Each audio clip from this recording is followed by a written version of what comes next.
Ada ketua kelasnya nggak di kelas ini? Loha, Loha, Ola, Ola. Belum ada, Bu. Belum ada, oke. Kalau sistem presensinya nanti gimana ya? Tadi Mas Bisri minta link meet-nya sudah saya kirimkan, Bu. Katanya mau join nanti. Oh, oke, ya udah berarti nanti udah di-handle Mas Bisri ya? Iya, Bu. Oke, sip. Ya, makasih infonya. Oke, adik-adik mungkin kita langsung saja. Ini untuk hari ini mungkin agak spesial gitu ya, karena hari ini saya nggak bisa full sampai jam 9:30 gitu.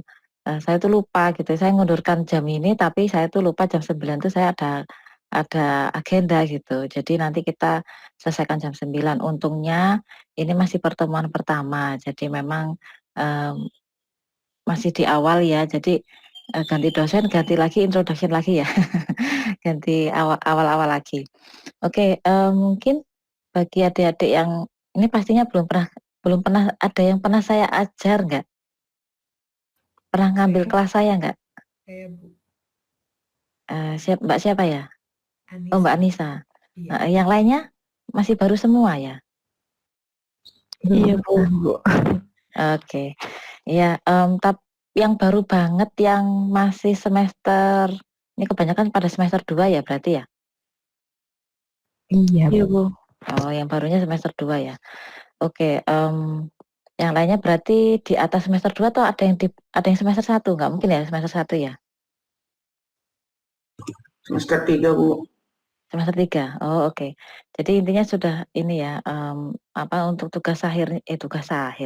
Untuk tesisnya sudah jelas ya arahnya kemana ya? Insya Udah, Bu, Allah. on progress. Nah, oke, jadi mungkin untuk jadi biasanya gini, mungkin sekedar menginformasikan saja bagi yang belum pernah saya ajar gitu ya. Jadi memang agak berbeda antara kelas S1 dengan S2. Kalau di kelas S1 itu lebih saya fokuskan untuk pendalaman konsep gitu. Sementara untuk S2 itu lebih ke aplikasi. Karena sebenarnya kalau kita lihat supply chain itu aplikasinya itu sangat berkembang, sangat pesat begitu. Kalau kita perhatikan saja dari sisi histori ya. Jadi supply chain itu pertama kali itu yang menggunakan militer. Karena waktu Perang Dunia Kedua itu digunakan untuk memikirkan bagaimana mengirimkan senjata dan alat-alat kesehatan gitu ya, obat-obatan itu di medan perang gitu ya.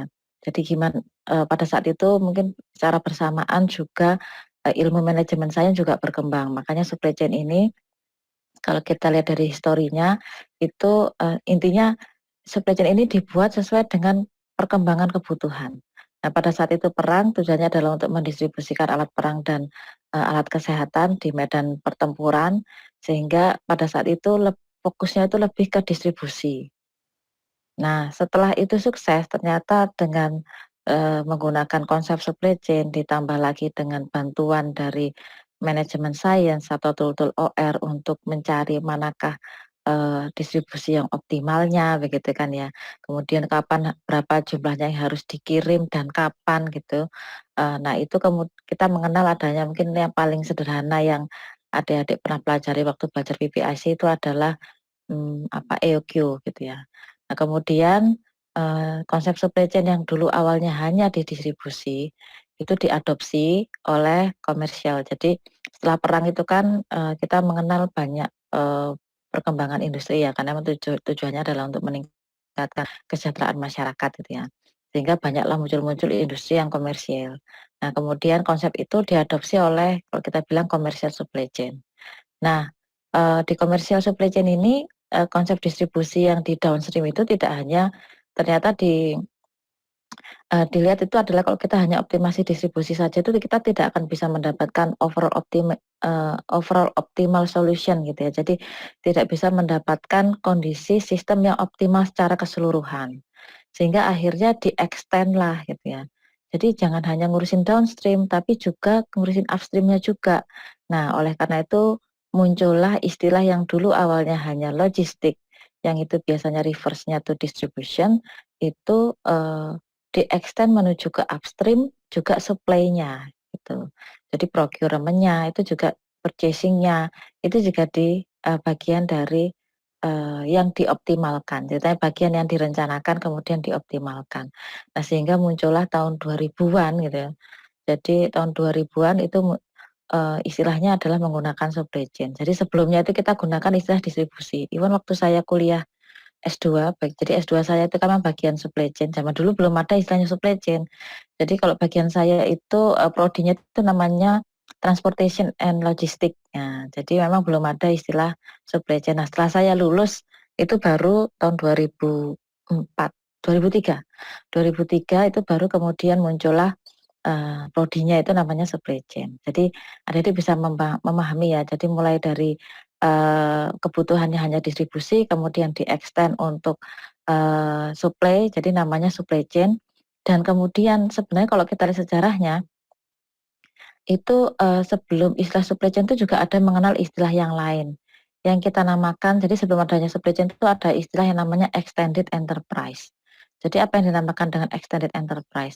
Jadi yang awalnya supply kita masukkan, tetapi kan skopnya masih dalam satu perusahaan. Nah itu kemudian bagaimana kalau kita manage-nya itu tidak hanya satu perusahaan, tetapi juga kita manage misalkan supplier, kemudian retailnya, kita manage distributornya. Waktu itu belum mengenal supply chain, tapi istilahnya adalah extended enterprise. Apa maksudnya? Jadi enterprise yang kita extend gitu ya. Nah, jadi istilah, tapi sebenarnya kalau kita lihat secara konsep itu namanya adalah sama supply chain. Nah, konsep extended enterprise ini pertama kali itu diadopsi oleh industri otomotif. Jadi kayak misalkan industri mobil di Eropa itu apa ya? Yang saya tahu ya kalau di Swedia misalkan ada Volvo begitu ya. Itu menggunakan istilahnya adalah extended enterprise. Oh ya, yang pertama kali dulu itu yang menggagas tuh Renault. Nah, Renault ya. Jadi Renault, Volvo itu menggunakan istilah itu. Nah, setelah itu berkembang begitu ya. Setelah supply chain itu kemudian ada namanya extended enterprise, kemudian supply chain yang kita kenal saat ini dan kebanyakan buku textbook itu sudah mendokumentasikan pengalaman beberapa tahun munculnya konsep supply chain ini. Nah, ke depan ini itu supply chain itu selalu berkembang terus-menerus sesuai dengan kebutuhan.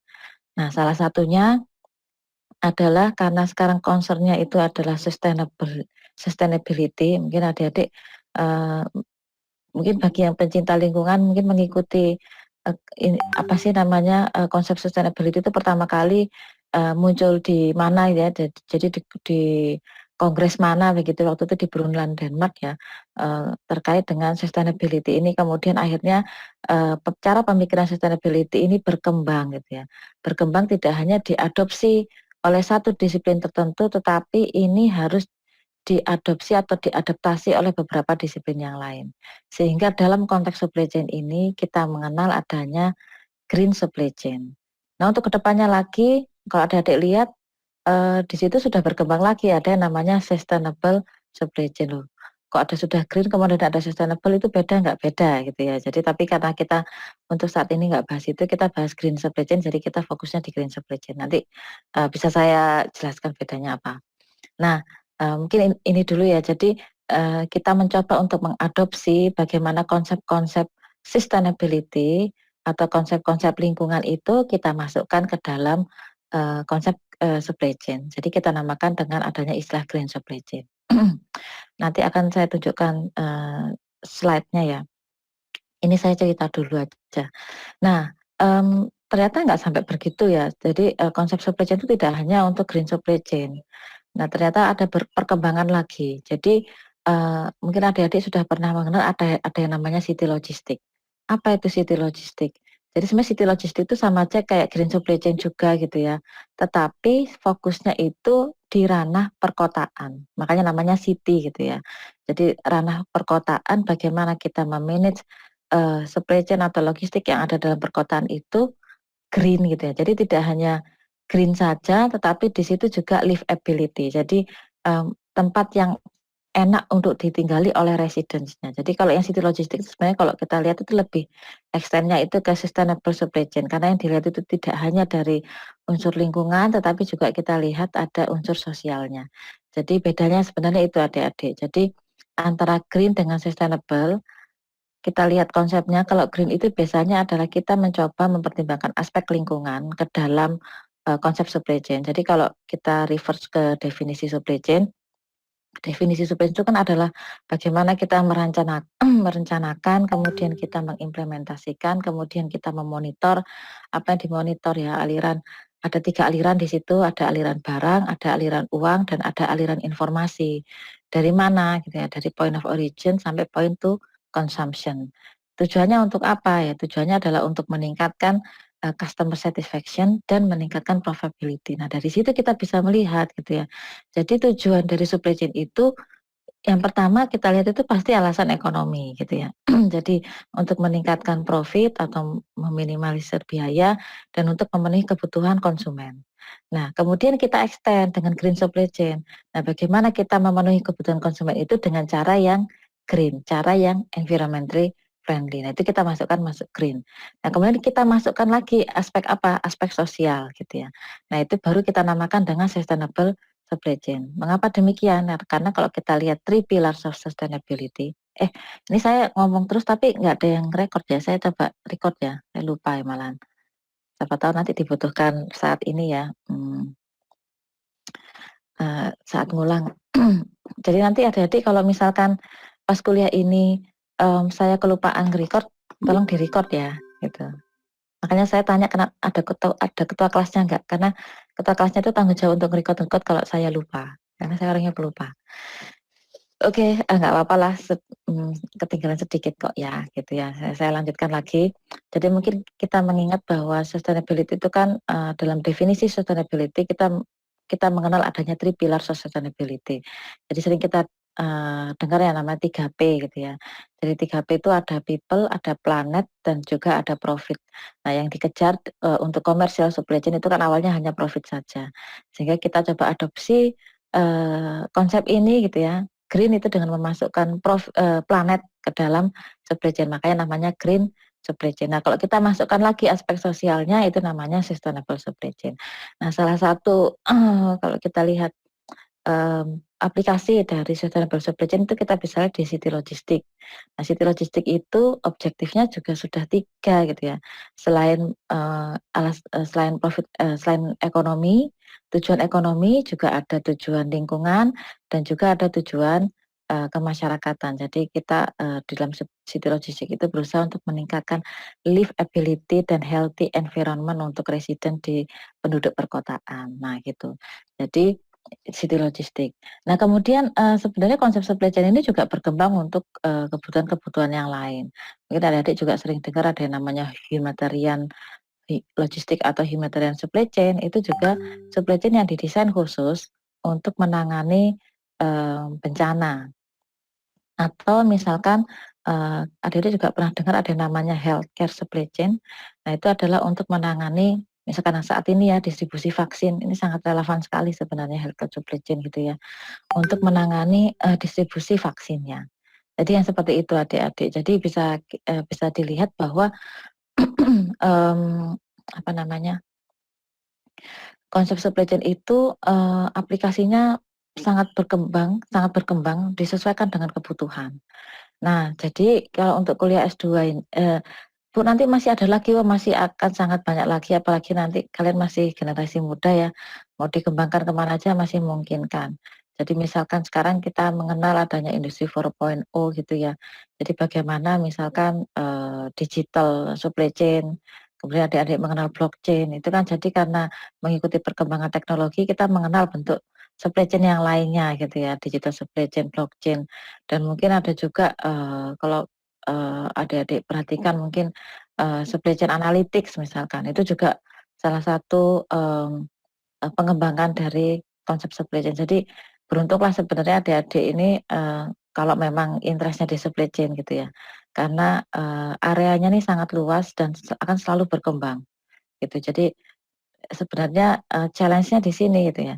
Jadi bagaimana kita mengadaptasi konsep supply chain itu sesuai dengan kebutuhan dan perkembangan, zaman atau teknologi yang kita hadapi saat ini. Jadi sangat terbuka luas gitu ya supply chain itu. Nah, satu lagi ya, jadi kalau kita mengerjakan supply chain karena kita ini kalau kita perhatikan supply chain itu nggak cuma di teknik industri ya gitu ya. di, School of Management itu juga ada supply chain-nya gitu ya. Nah, tetapi apa bedanya gitu, antara supply chain di teknik industri dengan supply chain di manajemen? Beda ya adik-adik ya. Jadi, konsepnya sama, tetapi yang membedakan itu adalah pendekatannya. Jadi kalau supply chain di teknik industri itu diarahkan pada perancangan supply chain, perancangan first creation. Jadi kita merancang, namanya anak teknik. Teknik itu kan selalu rekayasa kan istilahnya. Jadi selalu mendesain, selalu merancang. Jadi kita rancang supply chain-nya. Nah, berbeda mungkin di teman-teman yang di supply chain management itu fokusnya lebih ke pengelolaan, manage gitu ya. Jadi makanya mulai tahun 2011 itu sebenarnya ada istilah yang membedakan gitu ya antara supply chain management dengan supply chain engineering. Nah, sebenarnya untuk di teknik ini kita lebih prefer menggunakan supply chain engineering karena memang fokus kita adalah untuk desain. Makanya untuk kuliah ini kan namanya bukan supply chain management gitu ya, tapi supply chain engineering atau teknik rantai pasok gitu ya. Jadi memang kita akan arahkan bahwa nanti tujuan supply chain ini adalah untuk supaya kita bisa mendesain. Tapi tentu saja sebelum kita punya kemampuan untuk mendesain, maka kita harus punya atau menguasai konsep-konsep dasarnya. Nah, mungkin di sebelum UTS itu Pak Arif sudah, sangat detail ya, menjelaskan konsep dasarnya yang mungkin, textbook favoritnya Pak Arif itu bukunya Chopra gitu ya. Jadi mungkin adik-adik sudah, apa ya, ngelontok itu apa ya, maksudnya sudah menguasai gitu ya, mastering konsep-konsep supply chain. Nah, tugas saya sekarang adalah, ingin mengenalkan, bagaimana kalau kita terapkan supply chain dalam konteks yang berbeda. Nah, biasanya di kelas saya di supply chain itu setiap untuk S2 ya, bukan S1. S1 mah setiap saat mungkin hampir sama saja. Untuk S2 tuh tiap saat temanya berbeda. Jadi kadangkala, temanya itu saya ambil misalkan kayak tadi ada City Logistik, kadangkala saya ambil Humanitarian Logistik. Saya lupa ingat kalau kemarin itu, pernah saya ambil tentang retail gitu ya, retail supply chain. Pernah juga semester lalu malah lupa sama sekali. Kayaknya tentang bagaimana adaptasi digital ya, kayak omnichannel segala macam itu kayaknya ya, crowdsourcing, nah seperti itu. Nah, untuk yang ini, saya kok pernah juga agriculture supply chain, pernah juga healthcare supply chain. Nah, tapi untuk semester ini, karena sepertinya isu lingkungan itu semakin menguat begitu, dan saya yakin, mindset-mindset seperti ini juga dibutuhkan adik-adik dalam merancang supply chain apapun bentuknya. Mau ngerancang supply chain buat UMKM kah, atau mungkin buat, sistem yang lain, pasti saat ini tidak hanya yang dikejar itu hanya profit saja, tapi juga aspek lingkungan. Sehingga, dengan alasan itu saya ambil tema untuk semester ini, green supply chain. Nah, untuk itu setelah saya ambil tema green supply chain, saya coba carikan ini ya, saya coba carikan, buku gitu ya, buku yang nggak tebel-tebel banget gitu ya, tetapi esensinya dapat. Biasanya kalau mahasiswa dikasih buku tebel, terus suruh baca itu, ngambil judulnya tok waktu presentasi. Jadi nggak ngambil isinya, ngambil judulnya tok. Nah itu jadi, saya coba untuk carikan buku yang menurut saya masih, manageable untuk dibaca gitu ya. Sehingga untuk pengaturan, kuliah ini maka karena kemarin saya dapat info ada 10 mahasiswa kan yang ikut kuliah ini, sehingga akan saya kalau sudah ada kelompoknya syukur ya, kalau nggak ada mungkin silahkan nanti dibentuk, monggo mau dibentuk sendiri atau saya buatkan juga bisa gitu. Mmm, untuk, kelompoknya nanti satu kelompok akan ada 2 mahasiswa. Jadi pas sudah saya desain ada 5 untuk, 5 kelompok di masing-masing, minggunya nanti akan menyiapkan presentasi. Nah mungkin saya sebelum itu saya kasih, intro dulu ya, tentang apa itu green supply chain, kemudian baru saya bahas tentang, administrasi kuliah kita ini ya.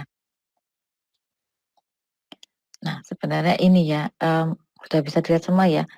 Saya ambil sebenarnya dari kuliah saya industrial ekologi gitu ya, tapi menurut saya ini sangat, mmm, relevan begitu ya. Jadi Karena tujuan industri ekologi itu adalah bagaimana kita itu menerapkan konsep ekologi. Jadi sistem alam kita itu kan sangat indah sekali ya, subhanallah ya, Allah tuh udah menciptakan dengan sangat sempurna gitu ya. Jadi semua sistem alam kita ini kalau tidak ada ini ya, kalau tidak ada tingkah ulah manusia, itu akan seimbang. Sangat apa, apa istilahnya ya, intinya sangat balance gitu ya. Sehingga artinya kalau sistem itu balance, sistem itu nggak ada waste gitu ya. Karena sistem itu bisa, mmm, apa namanya, mengakomodasi bagaimana output suatu proses itu menjadi raw material atau input bagi proses yang lainnya. Jadi dan kalau ada variasi itu sistem itu bisa, apa namanya, adjust ya. Jadi kan sistem kompleks kan seperti itu ya, kalau ada disrupsi, maka sistem itu bisa meng-adjust kemudian bisa kembali ke Eee, state semulanya. Tetapi kalau disrupsi itu terlalu besar, nah karena ulah manusia misalkan, karena kita terlalu banyak bakar-bakar fossil fuel misalkan, sehingga alam itu sudah tidak kemampuan untuk readjustment itu, di luar kemampuan alam itu sendiri. Sehingga akhirnya apa ya, sekarang kita alami kita menghadapi banyaknya polusi. Nah oleh karena itu, dengan adanya itu maka kita sekarang perlu me apa namanya, bagaimana mindset kita tentang cara kerja sistem alam kita itu, kita coba adopsi ke dalam sistem industri. Nah, ini sebenarnya kalau ada lihat di sini ada tabel gitu ya.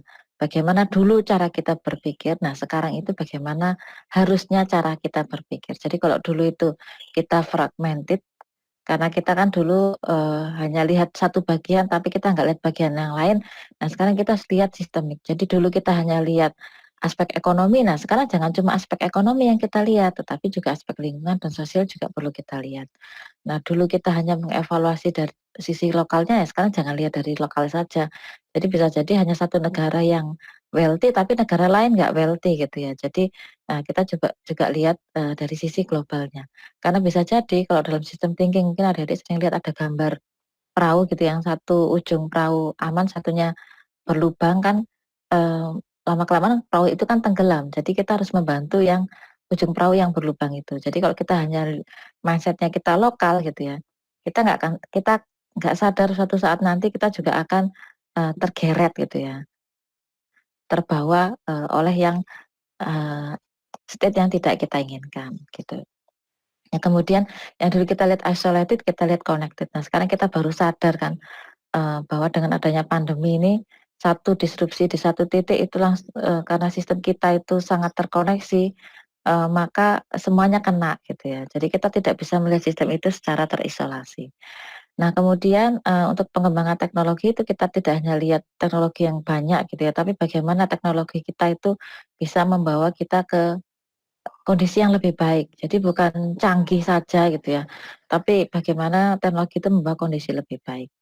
Nah dulu hanya fokus di negara berkembang saja, nah sekarang perlu kita perhatikan developing world ini, jadi hubungannya sama lokal yang global tadi nih ya. Kemudian dulu segala sesuatunya itu diatur dengan sekarang ya tidak bisa gitu ya. Karena ya tadi misalnya ada gap ekonomi yang cukup besar, dengan regulasi saja tidak cukup, akhirnya banyak pelanggaran kan gitu. Nah jadi bagaimana kita sekarang, approach-nya adalah kita, lakukan kerjasama gitu. Jadi yang berlebih bantu yang kurang gitu, yang kurang mampu begitu. Atau perusahaan besar itu juga harus memberikan ya CSR-nya misalkan ke, sosial di sekitarnya atau perusahaan-perusahaan kecil, atau memberikan pendampingan seperti itu. Nah kemudian, yang dulunya hanya berusaha untuk meningkatkan, performance environment pakai AMDAL gitu ya, kemudian pakai, regulasi pemerintah, nah sekarang kita mindset-nya harus sustainability. Kita harus punya cara pikir inovatif bagaimana kita itu bisa, ya tadi balik lagi menuju ke prinsip-prinsip ekologi. Kalau yang dulu itu milihnya adalah, apa, biaya lingkungan itu hanya sebagai biaya overhead gitu ya. Nah sekarang itu harus direncanakan ke strategis. Dan dulu menyelesaikan masalah yang mudah, jadi low hanging fruit ya, yang mudah diselesaikan. Nah sekarang, kita harus tidak hanya ngurusin yang mudah-mudah saja, tapi karena sudah diarahkan level strategis ya kita harus, memikirkan tujuan yang lebih kompleks. Dan yang penting di sini adalah yang kita lihat itu jangan lihat dulunya kita hanya lihat bentuk produknya, nah sekarang itu lebih kepada servis. Jadi misalkan kalau kursi, kita beli kursi itu bukan karena produk kursinya, tetapi bagaimana kursi itu memberikan servis sebagai tempat duduk. Nah, jadi bedakan ya antara manufacturing product dengan service. Artinya apa di sini? Kita di sini tidak hanya lihat produknya saja, tetapi kita juga bisa melihat bagaimana behavior sosial aspeknya. Contohnya misalkan untuk kendaraan, ya misalkan untuk kendaraan bermotor gitu ya. Kita nggak hanya lihat kendaraan bermotor yang ramah lingkungan, tapi yang kita lihat adalah bagaimana juga menggunakan kendaraan bermotor itu. Jadi bagaimana perilaku manusia itu menggunakan kendaraan itu. Jadi kita di sini lebih ke apa? Lebih ke global system ya. Nah, tadi yang seperti saya bilang konsep-konsep ekologi tadi itu kita perlu bisa diterapkan ke dalam banyak domain. Jadi kalau sustainable manufacturing ini saya berikan contoh, maka yang bisa kita pikirkan di sini adalah bagaimana kita membuat suatu produk, namanya manufacturing itu kan kita manufacture the product, itu akhirnya dengan cara yang sustainable. Nah, jadi yang perlu dipikirkan di sini adalah ada tiga pilar di sini. Nah, kita gunakan teknologi yang ramah lingkungan, kita gunakan material yang nanti bisa direcycle kembali, atau kita gunakan energi yang dari sumber-sumber yang ramah lingkungan. Jadi seperti itu contohnya, sehingga tujuannya adalah kita mengurangi waste dan kita mengurangi resource extraction-nya. Jadi kita gunakan, jadi kalau bisa itu kita tidak menghasilkan waste dan juga kita tidak ekstrak natural resource gitu. Jadi kita gunakan material yang nanti kita bisa recycle lagi gitu ya. Dan kita tidak menggunakan energi dari fosil misalkan, tapi energi yang renewable. Nah, seperti itu yang dimasukkan dan kita menggunakan teknologi yang bisa menghasilkan waste yang minimal. Oke. Nah, contoh yang lainnya adalah di industrial symbiosis. Nah, ini sudah kelihatan banget ya. Jadi di situ ada beberapa industri dalam satu daerah tertentu di mana output atau waste dari industri yang satu menjadi input dari industri yang lainnya. Contohnya di sini ada waste heat. Jadi ada panas yang dikeluarkan oleh power station ini bisa digunakan untuk menternakan ikan. Atau mungkin uap sisa yang dari sini bisa digunakan untuk sumber energi di bioplant-nya. Atau mungkin sisa dari sludge lumpur yang dari power station itu bisa digunakan untuk pembuatan jalan. Jadi artinya di sini tidak ada waste yang dibuang gitu ya. Jadi waste itu bisa digunakan sebagai raw material proses yang lainnya. Nah, sama halnya seperti green supply chain. Nah, sekarang yang kita pelajari gitu ya. Jadi apa sih bagaimana kita menerapkan green supply chain, menerapkan prinsip ekologi ke dalam supply chain gitu ya. Jadi ceritanya di sini bagaimana kita itu kalau dulu kan kita mengenal supply chain itu hanya forward supply chain. Nah, sekarang kita juga membahas tentang reverse logistik, reverse supply chain-nya. Jadi kalau kita bicara reverse, tentu saja katanya kita akan membuat suatu closed loop gitu ya. Nah, closed loop-nya ini tidak hanya pada satu titik saja, tapi kita coba sedemikian rupa mencari opportunity atau kesempatan di setiap proses ini yang bisa membuat loop. Jadi kalau di sini jadi bisa didefinisikan ya. Jadi di sini adalah fully integrated extended supply chain yang terdiri atas semua elemen dari traditional supply chain. Yang traditional supply chain itu adalah one way chain, tetapi di sini kita tuh construct a semi closed loop. Jadi kita buat loop di mana di sini meliputi produk atau packaging. Kita bisa melakukan packaging recycle untuk packagingnya, atau reuse untuk komponennya, atau kita bisa membuat remanufacturing dari produk tersebut gitu. Jadi ini adalah usaha bagaimana kita ya tadi tidak menghasilkan waste dan mengurangi adanya resource extraction. Nah, untuk detailnya seperti apa? Nah, nanti akan kita bahas di minggu-minggu berikutnya. Ini saya skip aja ya. Untuk desain dan environment mungkin teman-teman yang suka desain gitu ya. Jadi hampir sama saja bagaimana kita merancang suatu produk yang menggunakan material ya kalau bisa mudah untuk untuk diremanufaktur dan materialnya itu bisa di-reuse, pokoknya seperti itu. Nah sekarang, saya stop sharing ya. Jadi adik-adik udah tahu idenya seperti itu, dan terima kasih tadi ada yang mengingatkan saya di GCR katanya Bu yang untuk, minggu pertama belum ada materinya, tadi barusan saya posting. Tak pikir nggak perlu ya, ternyata perlu ya, sudah saya posting untuk chapter 1 dan chapter 2-nya, jadi bisa akses ke sana. Kok cepet juga ya, ternyata udah setengah jam. Oke, nah sekarang saya mau bahas, tentang, rencana kuliah kita ke depan. Jadi ini adik-adik ya, kelihatan kan ya? Saya sudah Bu. real kelihatan? Kelihatan enggak? Kelihatan. Kelihatan kan ya? Oke.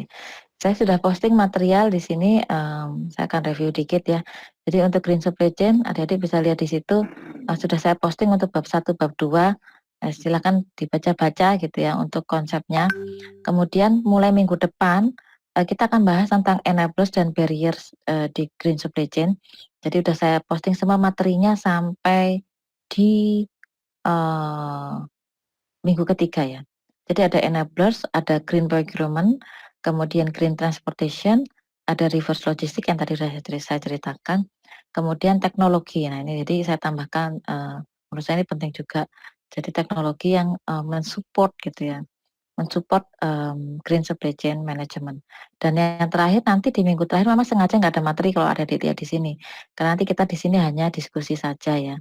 Di diskusi kita, kombinasikan dari, diskusi kita di minggu sebelumnya.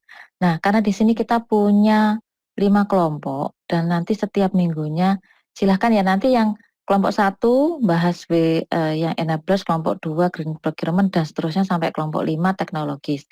Silahkan, saya tawarkan deh ini mau kelompoknya bikin sendiri atau saya bikinkan? Bikin sendiri saja, Bu. Oke, ya silahkan bikin sendiri. Nanti saya diinfokan ya, kalau bisa sih di akhir minggu ya, ini kan hari Kamis, ya mungkin hari, Senin lah. Hari Senin, saya diinfokan kelompoknya siapa saja, nama anggota kelompoknya bagaimana gitu. Jadi nanti setiap, minggunya, eee kan nanti saya melakukan penilaian ya. Jadi penilaian ini untuk kuliah ini saya dasarkan pada 2 hal. Jadi yang pertama itu penilaian, formatif itu saya dasarkan pada presentasi dan kemampuan menjawab dan pada saat presentasi dan penilaian sumatif itu nanti pada saat UAS-nya. Nah dan nilainya 25%, 25%. Jadi, balance ya. Nah, jadi untuk misalkan minggu besok kelompok 1 presentasi enablers dan barriers, maka nanti selain kelompok 1, kelompok 2, 3, 4, dan 5 itu wajib untuk bertanya. Nah, itu juga nanti akan saya nilai. Jadi penilaian itu, kalau yang kelompok yang presentasi dan, cara menjawabnya, dan kelompok yang bertanya itu ya pertanyaannya, gitu ya. Jadi itu nanti akan saya nilai. Jadi dan seterusnya untuk kelompok yang berikutnya. Jadi setidaknya di setiap presentasi itu akan ada 4 pertanyaan dari kelompok yang lain. Nanti mungkin juga saya tambahkan pertanyaan dari saya, gitu ya. Jadi siap-siap saja. Nah, itu jadi, mekanisme untuk pertemuan setiap minggu, kita akan adakan, presentasi kelompok, kemudian kita adakan diskusi, kecuali nanti di minggu yang kecuali minggu ini dan minggu yang terakhir nanti isinya adalah wrap-up tuh. Nah, kemudian untuk penilaian tadi sudah ya, penilaian 25%, 25%, dan nanti saya nilainya 50%, 50% nilainya dari Pak Arief. Sehingga, nanti nilai akhirnya itu, merupakan rata-rata dari nilai saya dan digabungkan dengan nilainya Pak Arief. Untuk UTS nanti mengikuti UAS nanti mengikuti jadwal yang sudah ditentukan oleh, mmm pengajaran ya, di administrasi. Jadwalnya mengikuti dan nanti, untuk UAS saya belum memikirkan bentuknya seperti apa ya, nanti saya lihat prosesnya seperti ini, tapi saya lebih senang pokoknya kalau hari itu ada jadwal UAS, hari itu selesai gitu. Jadi mungkin tidak ada take home.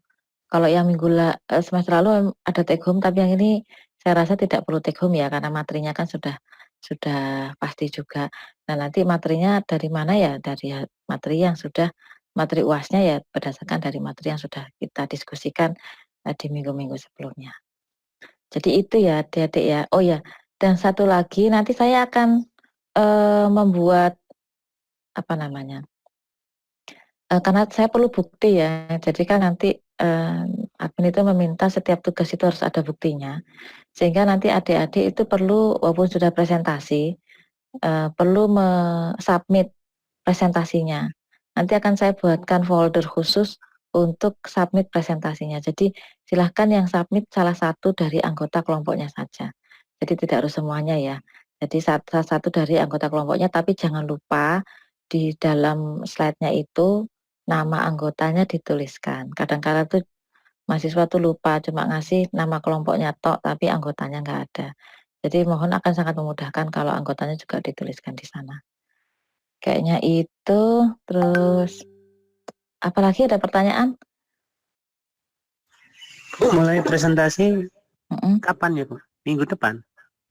Hari ini juga presentasi. Presentasi mulai hari ini. Lalu? Yang tugasnya Bu? Kalau tak kira presensi kelas. Tugasnya mulai minggu depan. Ya, mulai minggu depan. Jadi ya, jadi kelompok 1 enablers barriers, kelompok 2 green procurement, kelompok 3 green transportation dan distribution, kelompok 4 reverse logistik, dan kelompok 5 technologies in green supply chain. Mulai minggu depan ya, jadi bukan minggu ini. Oh iya, saya baru ingat. Ini kan kita kan punya 7 pertemuan. Saya nawarkan saja sih buat adik-adik kalau mau sih, tapi kalau enggak juga enggak apa-apa. Nah, kebetulan kan nanti kita apa sih namanya? Terpotong karena kalau saya lihat di kalender ya, karena ini kan sudah Ramadan, nanti kita akan punya liburan Idul Fitri. Mungkin sekitar jadi mungkin terakhir kuliah itu mungkin ya, itu di awal minggu pertama bulan Mei. Nah, saya tawarkan ke adik-adik. Ini biasanya juga saya tawarkan kalau di kelas S2, kalau di S1 kan enggak mungkin. Kalau di S2 itu jadwalnya kan lebih fleksibel karena mahasiswanya enggak terlalu banyak dan kuliahnya juga enggak terlalu banyak. Ini saya tawarkan. Kita mau menyelesaikan kuliah ini sebelum Lebaran enggak gitu. Jadi ada opsi pertama itu kita gunakan jadwal apa adanya. Kemudian yang opsi kedua adalah kita selesaikan kuliah ini sebelum Lebaran. Artinya kalau opsi kedua, kalau kita selesaikan kuliah ini sebelum Lebaran, maka nanti kita perlu ketemu setiap minggunya itu 2 kali gitu. Kayaknya cukup lah ya. Jadi misalkan mulai minggu depan itu kelompok 1, kelompok 2 presentasi. Minggu depannya lagi kelompok 3, kelompok 4. Minggu kedepannya lagi kelompok 5 dan nanti saya sendiri kan repap udah selesai. Jadi dalam waktu 4 minggu termasuk minggu ini kita udah bisa menyelesaikan kuliah. Jadi nanti pas intinya setelah Lebaran kalau ada sudah nggak ada kuliah lagi gitu ya, nanti kita ketemu lagi ya pas ujian. Ini saya tawarin aja kalau berkenan, nanti kalau berkenan saya diinfokan kira-kira waktu yang semua adik-adik bisa itu jam berapa hari dan jam berapa, sehingga mungkin itu kita jadikan sebagai kelas keduanya. Gimana?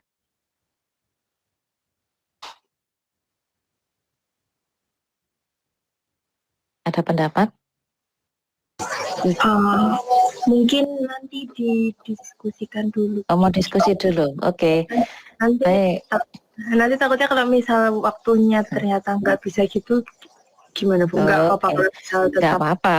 Kalau misalnya memang ternyata adik-adik sangat sibuk sekali, waktunya nggak ada yang lowong, ya akhirnya silahkan kalau mau pakai yang jadwal normalnya.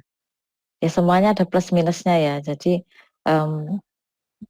ini saya cuma ini saja. Jadi biasanya di S2 saya tawarkan ini kan tadi saya bilang S2 itu fleksibel. Biasanya waktunya tuh ada. Cuma kalau misalkan adik-adik memang keberatan ya enggak masalah. Nah, biasanya di akhir-akhir minggu itu kuliah-kuliah lain itu tugasnya banyak banget. Kan mesti tugas-tugasnya diberikan di akhir-akhir kuliah kan gitu. Jadi ya keuntungannya kalau kita selesai duluan itu adalah adik-adik mungkin lebih bisa fokus di tugas-tugas kuliah yang lainnya. Tapi ya semuanya ada ininya kan ya. Maksudnya kalau kuliah seminggu 2 kali kan susah-susah di depan, tapi di belakangnya kan lebih longgar dan mungkin beban kuliahnya jadi lebih terdistribusi. Nah, jeleknya ya itu tadi susahnya di depan gitu.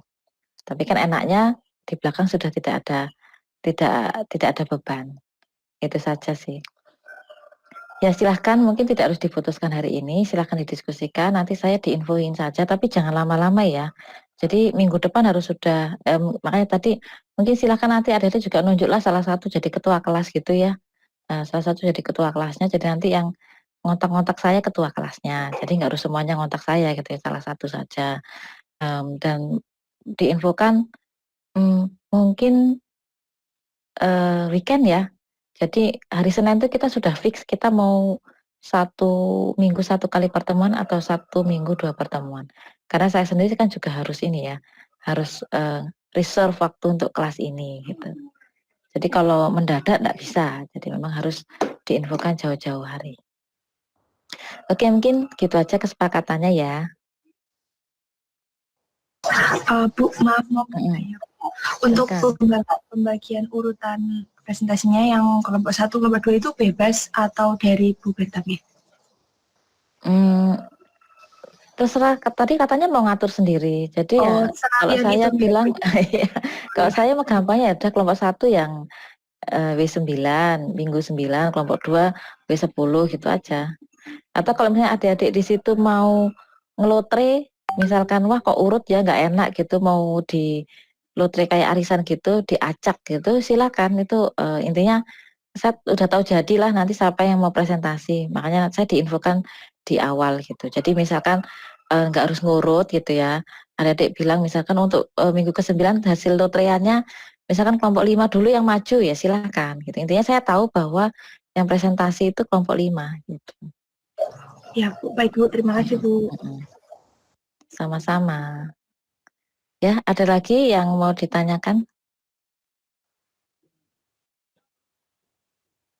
Ya, semoga ini ya, jadi memang sengaja saya ambil tema ini gitu ya, karena tadi seperti yang saya sebutkan, bahwa ini lagi in gitu, sehingga saya harapkan adik-adik juga sangat familiar lah dengan apa itu namanya green supply chain. Jadi gimana cara ngerancangnya, faktor-faktor apa saja yang berpengaruh terhadap rancangannya, kemudian apa namanya, isu-isu teknisnya seperti apa gitu, jadi adik-adik lebih familiar. Tentu saja hal ini nanti kan bisa diadaptasikan di tesisnya adik-adik sesuai kebutuhannya. Mau diterapkan di UMKM kah, mungkin mau diterapkan di ya industri yang adik-adik jadikan case study di tesisnya, silahkan gitu. Oke, kok dari saya kok tiba-tiba sudah tidak ada yang perlu saya sampaikan ya? Apa aja sih biasanya? Konsep utama udah, nanti silakan adik-adik baca tuh nggak banyak loh, chapter 1, chapter 2, introduction saja, tadi udah saya berikan juga cuplikan introduction-nya, kenapa green supply chain ini muncul. Nah, kemudian kita nanti lanjutkan untuk komponen-komponennya, termasuk sampai ke teknologi yang supporting teknologinya. Jadwal sudah oke. Oh ya, salah satu gunanya ketua kelas juga ini ya. Jadi misalnya nih, saya ternyata berhalangan gitu.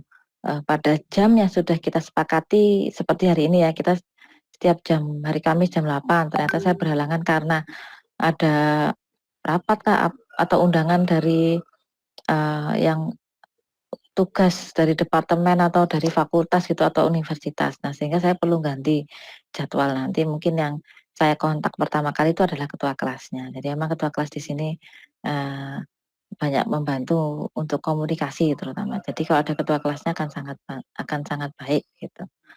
Jadi silakan nanti dipilih ketua kelasnya juga ya, nggak perlu saya pilihin atau mau saya tunjuk aja. Silakan aja. Oke, gimana mau ditunjuk atau enggak nih ketua kelasnya? Atau nanti adik-adik milih dewe aja ya, nanti saya diinfoin aja. Ya Bu, di situ aja. Gimana? Biar Dipilih bisa kami milih sendiri aja Bu. Oke, ya sip. Terima kasih. Itu lebih Iya. memudahkan. Oke, ada lagi yang mau ditanyakan? Untuk materinya udah oke semua ya? Bu, isi untuk presentasinya ada guideline-nya. Presentasi. Intinya ada isinya sesuai dengan materi yang sudah saya berikan di situ. Guideline-nya pertama, presentasinya jangan lama-lama, jangan sampai 1 jam gitu ya. Jadi mungkin presentasinya cukup 30 menitan lah, 30-45 menit. Sisanya nanti kita diskusi. Materi presentasi ya sesuai dengan materinya yang di situ. Oh ya, mungkin saya ini aja. Jadi adik-adik dalam melakukan presentasi itu jangan hanya ya, atau hanya ngambil judul-judul itu, atau ngambil bagian-bagian yang apa ya, yang adik-adik sukai gitu ya. Jadi dalam membuat presentasi itu baca dulu semuanya. Kemudian carilah mana poin-poin penting poin-poin yang krusial gitu ya. Poin-poin yang krusial yang perlu adik-adik sampaikan. Nah, itu yang disampaikan. Jadi jangan saya sering kali itu juga perhatikan itu mahasiswa itu cari gampang itu gitu ya. Jadi kadang itu cuma ngasih judul itu gitu. Terus habis itu nanti ditanya detailnya nggak tahu gitu ya. Atau ngambil yang ada gambar-gambarnya aja, tetapi begitu ditanya apa arti gambar itu, penjelasannya gimana tuh enggak tahu. Jadi usahakan dibaca betul gitu ya. Jadi dibaca isinya. Nah, paling baik adalah adik-adik baca isinya, kemudian adik-adik sampaikan poin-poin apa yang menurut adik-adik itu penting. Itu saya bisa membedakan loh presentasi yang hanya comot-comot sama presentasi yang itu didasarkan dari hasil pemikiran adik-adik, kan kelihatan banget. Nah, kelihatan banget dari flow cara ceritanya, cara presentasinya itu akan sangat kelihatan antara yang comot-comot sama yang benar-benar mikir. Itu. Jadi mungkin clue-nya itu saja. Saya nggak ngasih batasan harus begini begitu tidak. Jadi intinya sesuai dengan pakem materi itu. Jadi ceritanya itu kita nih bedah buku gitu ya. Jadi kita ada buku, kemudian kita baca bareng-bareng di sini gitu. Dan ini buku terbitan tahun 2019 loh. Dan ini buku baru banget gitu. Jadi memang saya carikan buku yang light, yang nggak terlalu berat gitu ya, dan yang update. Gitu. Sehingga adik-adik akan selalu update dengan buku-buku baru gitu ya. Jadi buku-buku ini itu diterbitkan dari Routledge, kemudian terbitnya itu tahun 2019. Mungkin kalau adik-adik browsing bisa browsing sendiri.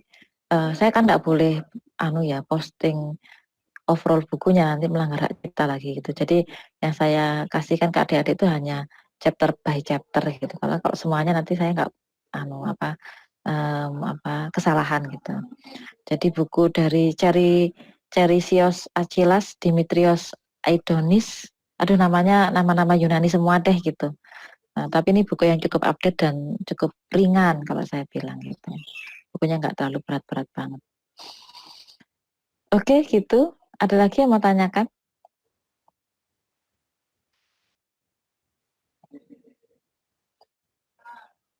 Ya, kalau tidak ada,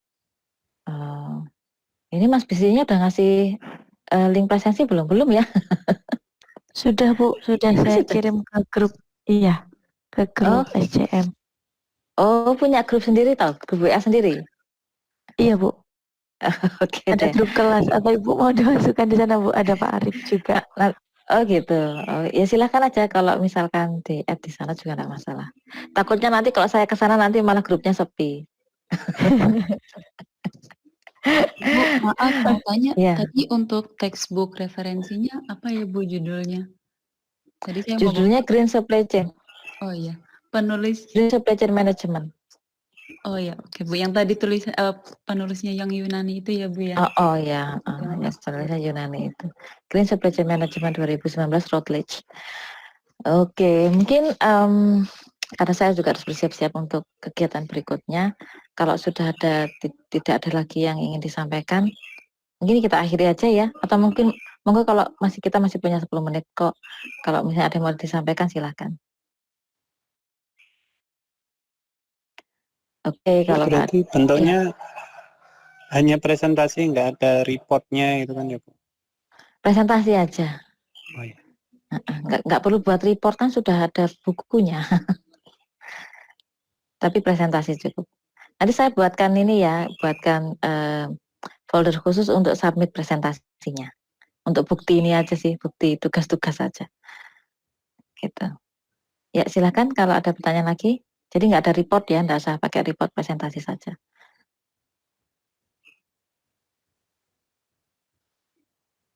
Oke, baik adik-adik, kalau memang tidak ada pertanyaan mungkin saya akhiri dulu untuk kuliah kita hari ini. Insya Allah kita ketemu lagi minggu depan hari Kamis jam 8 ya. Semoga untuk minggu depan kita lebih banyak waktu, lebih leluasa. Baik, itu saja dari saya. Selamat pagi, selamat beraktivitas. Salam sehat selalu ya. Assalamualaikum warahmatullahi wabarakatuh. Waalaikumsalam warahmatullahi wabarakatuh. Terima kasih.